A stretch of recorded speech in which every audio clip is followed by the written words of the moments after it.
ఓం శ్రీ సాయి భగవతి జ్యోతిష్యాలయం నెంబర్ 1 వశీకరణ specialist Kerala tantric గురువు గారు పవన్ నంబూదిరి గారు కేరళ నుంచే నేరుగా పరిష్కారం లభించును. స్త్రీ పురుష వశీకరణం, ప్రేమించి మోసపోవడం, భార్యాభర్తల సమస్యలు, ఎటువంటి సమస్యలైనా సరే 24 గంటల్లో పరిష్కారం లభించును. గురువుగారి ఫోన్ నంబర్ 9043637512. ఓం సాయిరామ్. సమర్థ సద్గురు సాయినాథ్ మహారాజ్కి జై. సాయిబాబా భక్తులందరూ కూడా నమస్కారం అండి. సాయినాథుని ఆశీస్సులతో అందరూ కూడా సుఖంగా, సంతోషంగా, అష్టైశ్వర్య, ఆరోగ్య, అభివృద్ధితో ఉండాలని మనస్ఫూర్తిగా కోరుకుంటూ ఈరోజు ఈ వీడియోని మొదలు పెడుతున్నాను. ఈరోజు వీడియో ఏంటంటే, బిడ్డ, నువ్వు ఇన్నాళ్ళుగా అడుగుతున్న ప్రశ్నకి ఈరోజు ఈ సమాధానం ఇదమ్మా. ఇది వదులుకున్నావంటే ఈ అవకాశాన్ని తిరిగి మళ్ళీ పొందలేవు. వెంటనే వినుతల్లి అని మన బాబాగారైతే ఈరోజు మనకి అద్భుతమైనటువంటి సందేశంతో అయితే మన ముందుకు వచ్చారండి. మరి మన బాబాగారు ఈరోజు మనకి ఎలాంటి సందేశం అందించాలి అనుకుంటున్నారో ఆయన మాటల ద్వారానే విందాము. ఆయన మాటలు వినే ముందుగా ఈ వీడియో కనుక నచ్చినట్లయితే లైక్ చేసి షేర్ చేయండి. మరిన్ని వీడియోస్ కోసం మన ఛానల్ని సబ్స్క్రైబ్ చేసుకొని మాకు కొంచెం సపోర్ట్ చేయండి. మరి మన బాబాగారి సందేశం ఏంటంటే, బిడ్డ, నీ మనసులో ఉన్న ఆలోచనలన్నిటికీ కూడా ముగింపు పలుకు. నాకు ఈ పని జరగలేదు, ఆ పని జరగలేదు, ఈ పని చేస్తే ఏం జరుగుతుందో, ముందు ముందు ఎలా ఉంటుందో అని భయాన్నన్నింటినీ కూడా విడిచిపెట్టి ధైర్యంగా ముందుకు అడుగు వెయ్యమ్మా అని ఎన్నోసార్లు చెప్తున్నాను కదా తండ్రి. నేను ఎప్పుడు కూడా ఇవన్నీ వింటూ ఉంటాను. నీకు ఎటువంటి ఇబ్బంది కలగకుండా, ఎటువంటి సమస్యలు నీకు ఎదురుపడకుండా, ఒకవేళ ఎదురుపడినా కూడా వాటన్నిటిని దాటే విధంగా నిన్ను చాలా సురక్షితంగా కాపాడుకుంటూ వచ్చాను. మిమ్మల్ని ముందుకు నడిపిస్తూ మీ వెనకే జాగ్రత్తగా మీరు ఏ విధంగా నడుస్తున్నారు, మీరు ఏ విధంగా సమస్యలన్నింటినీ కూడా పోరాడుతున్నారు, అన్ని విషయాలన్నీ కూడా జాగ్రత్తగా పరిశీలిస్తున్నాను కాబట్టి ఇంకా మీరు సురక్షితంగా ఉన్నారు. చూడండి బిడ్డ, నమ్మిన వారు అంటే నన్ను నమ్మిన వారు ఎప్పుడు కూడా చెడిపోరు. మీరు ఎటువంటి భయం పడాల్సిన అవసరమే లేదు. నీ మనసులో ఉన్న ప్రశ్నలకు నేను ఈరోజు సమాధానం ఇస్తాను తల్లి. చూడు బిడ్డ, కాలంలో ఎప్పుడు ఎలాంటి మార్పు వస్తుందో నీకు తెలియదు. అలాగే నేను సృష్టించిన ఆ భగవంతుడు కూడా కాలానికి అతీతుడిగా మిగిలిపోవాల్సింది తల్లి. కాలం ఎప్పుడు ఏ విధమైన సంతోషాలను మనం పొందే అర్హతనిస్తుందో మనం తెలుసుకోలేము. అందుకే ఎప్పుడైనా అన్నిటికీ కూడా సిద్ధంగా ఉండాలని చెప్తున్నాను. నువ్వు ధైర్యంగా ఉండు. ఎప్పుడు కూడా ఏదో ఒక ఆలోచనతో, లేదంటే ఏవో సమస్యలతో ముందు ముందు ఇంకా నాకేమైనా బాధిస్తాయో, లేదంటే నా జీవితం ఇప్పుడే ఇలా ఉందంటే ముందు ముందు ఇంకెలా ఉంటుందో అనే ఆలోచనలు, భయాలన్నీ కూడా పక్కన పెట్టు. అలా పక్కన పెట్టి చూడు బిడ్డ, రాబోతున్న కాలంలో గొప్ప మార్పు వస్తుంది. అలాగే నీకు ఎదురయ్యేటటువంటి సమస్యలన్నీ కూడా తిరిగి వెళ్ళిపోతాయి. బాబా, ప్రతిరోజు కూడా నా సమస్యలు కానీ, నా జీవితంలో కానీ ఎలాంటి మార్పు రాలేదని అనుకోవద్దు. ఎందుకంటే ఎప్పుడు ఏ క్షణం ఎవరికి ఏ విధంగా రాసి పెట్టిందో ఆ విధంగా జరిగి తీరుతుంది. కాబట్టి అదృష్టం దేనికైనా రావాలి బిడ్డ. ఒక్క సెకండ్ చాలు, నీ జీవితంలో మార్పు రాబోతుంది. చూడు బిడ్డ, ఎవరిపైన ఎక్కువగా నమ్మకాన్ని కానీ, ప్రేమను కానీ పెంచుకోవద్దు. ఎందుకంటే చివరికి నీవే పిచ్చివాడిగా మిగిలిపోతావు. ఎందుకో తెలుసా? ఎప్పటికైనా సరే నీపై నీకు నమ్మకాన్ని, ప్రేమని ఏర్పరచుకో. అలాగే నీకు ఎవరు కూడా శాశ్వతం కాదని ముందు తెలుసుకో తల్లి.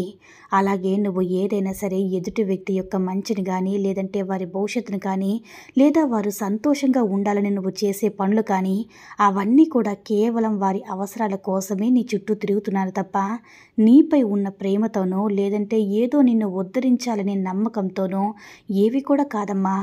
కేవలం వారు అవసరార్థమై ఏదో పొందాలి అనే ఉద్దేశంతో మాత్రమే నీ చుట్టూ ఉంటారు తప్ప నిన్ను చివరికి శాశ్వతంగా చూసుకునే వాళ్ళు ఎవ్వరూ ఉండరు. కాబట్టి ఇప్పటికైనా సరే నువ్వు ఏనాడికైనా సరే ఒంటరిగా మిగిలిపోవాల్సిందే. నీకు నువ్వే కాబట్టి ఏ సమస్య వచ్చినా, ఏ బాధ వచ్చినా, ఎలాంటి పరిస్థితి నీకేదైనా సరే నీకు నువ్వే తప్ప ఎవరూ లేరని తెలుసుకో. కానీ ఒకటి మాత్రం నిజం బిడ్డ, ఇప్పుడు నీకు అండగా, తోడుగా నిలబడే వ్యక్తి ఒక్కరున్నారు. ఆయనే నువ్వు నమ్మిన భగవంతుడు. కాబట్టి ఒకవేళ ప్రేమను, నమ్మకాన్ని పెంచుకోవాల్సి వస్తే ఆయనపై పెంచుకో. ఎందుకంటే ఎలాంటి ఇబ్బందికర పరిస్థితులు ఏర్పడినా సరే నిన్ను తప్పకుండా అతి సునాయాసంగా దాటించే వ్యక్తి ఆ భగవంతుడు. కేవలం వాళ్ళ అవసరాల కోసం నీ వద్ద చెయ్యి చాచేటటువంటి వ్యక్తులపై నమ్మకాన్ని, ప్రేమని ఎక్కువగా పెంచుకోవడం నీకు అంత మంచిది కాదు బిడ్డ. కాబట్టి కేవలం వారి అవసరాల కోసం మాత్రమే నీ చెంతకు చేరుకుంటారని ఇప్పటికైనా తెలుసుకో. అలాంటి వారిపై నువ్వు ఎలాంటి అభిమానం కానీ, ప్రేమను కానీ, లేదంటే నమ్మకాన్ని కానీ నువ్వు ఏది ఏర్పరచుకున్నా సరే అది వ్యర్థం మాత్రమే బిడ్డ. ఎందుకో తెలుసా? ఎదుటి వ్యక్తికి లేని ప్రేమ, ఎదుటి వ్యక్తికి నీపై ఉన్న గౌరవం, మర్యాద ఇవేవి కూడా లేనప్పుడు నువ్వు ఎంత చేసినా మాత్రం ఒంటరిగా మిగిలిపోవాల్సిందే. కాబట్టి ఇప్పటికైనా సరే నీకు నువ్వుగా, అంటే నిన్ను నువ్వుగా ప్రేమించుకొని నీపై నువ్వు నమ్మకాన్ని పెంచుకో. ఈనాటికి కూడా అంటే మిత్రులే మరొక నాటికి శత్రువులు అవుతారు కదా. కాబట్టి నీ మనస్సును నువ్వు అదుపులో ఉంచుకో.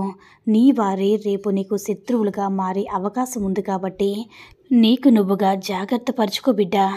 ఏ విషయంలో అయినా సరే 10 సార్లు ఆలోచించు, లేకపోతే జీవితకాలం కూడా నువ్వు బాధపడాల్సిన పరిస్థితులు ఏర్పడతాయి. వారి సంతోషం కోసం నీ సంతోషాన్ని ఎప్పుడు కూడా త్యాగం చేసుకోవద్దు. అలాగే వారి జీవితం కోసం నీ జీవితాన్ని పణంగా పెట్టాల్సినటువంటి అవసరం అంతకన్నా లేదు బిడ్డ. ఇప్పటి వరకు నువ్వు చేస్తున్న త్యాగాలన్నీ చాలు. ఇక నుంచి నీ గురించి నువ్వు ఆలోచించడం మొదలుపెట్టు. అలాగే నీ కోసం ఏదైనా కొత్త కొత్త ఆలోచనలు చేస్తూ ఉండు. నువ్వు సంతోషంగా ప్రశాంతంగా ఉండేందుకు మంచి పనులు చేస్తూ ఉండు. నీకు చూడబడ్డా నీలో నాకు నచ్చినటువంటి ఒక విషయం ఉంది. అదేమిటో తెలుసా బిడ్డ? ఎవరో ఏదో అన్నారని, లేదా ఎవరో ఏదో నీకు ప్రేమ చూపించడం లేదని, వారికి అంటే నీపైన వారికి అభిమానం లేదని, లేదంటే వారికి నీపై ఏదైనా కోపతాపాలు ఉంటే ఈ విధంగా నువ్వు కూడా తిండి తిప్పులు మానేసి కూర్చుంటావా? కన్నీటితో నా సమస్యలు, నా జీవితం ఇంతే అనుకొని నిన్ను నువ్వు దూషించుకుంటూ ఉంటావా? తిండి మానేస్తేనే సమస్యలకు పరిష్కారం దొరుకుతుందంటే అందరూ కూడా అదే చేసేవారు కదా బిడ్డ. ముందు నువ్వు బలంగా ఉంటేనే కదా వచ్చేటటువంటి సమస్యలు లేదా ఏదైనా సరే పనులు కానీ వాటినన్నిటినీ కూడా తట్టుకొని నువ్వు నిలబడగలగాలంటే, వాటిని నువ్వు చెయ్యాలంటే ముందు నువ్వు బలంగా ఉండాలి. నువ్వు సరిగ్గా లేదని కలత చెందవద్దు. నువ్వు ఎప్పుడైతే ఈ సాయిని ఆశ్రయించావో, నా చరిత్రను ఎప్పుడైతే పారాయణం చేయడం మొదలుపెట్టావో అప్పటి నుంచే నీ రాత మొత్తం కూడా రాయడం మొదలుపెట్టాను బిడ్డ. కాబట్టి నువ్వు ఏమీ బాధపడవద్దు. చూడు బిడ్డ, నీకు ఒక విషయం చెప్తాను. భగవంతుడు మెడలో ఉన్న ఒక పుష్పము, భగవంతుడు పాదాల దగ్గర ఉన్నటువంటి ఒక పుష్పము, మనిద్దరం కూడా పుష్పాలమే కదా. నువ్వు మరి భగవంతుడి మెడలో ఉన్నావు, నేనేమో పాదాల వద్ద ఉన్నాను. నాకు చాలా బాధగా ఉందని ఆ మాటలు విన్నదనమాట పూలదండ. అయితే ఈ విధంగా చెప్తుంది, నన్ను సూదితో గుచ్చి దారంతో బిగిస్తుంటే ఆ బాధని, ఆ నొప్పిని అన్నిటినీ భరించాను. అందుకే నీకన్నా నాకు ఉన్నత స్థానం దక్కింది. ఉన్నత స్థాయి ఎవరి కూడా ఊరికే రాదని పూలదండ పుష్పానికి ఇలా సమాధానం ఇచ్చిందట.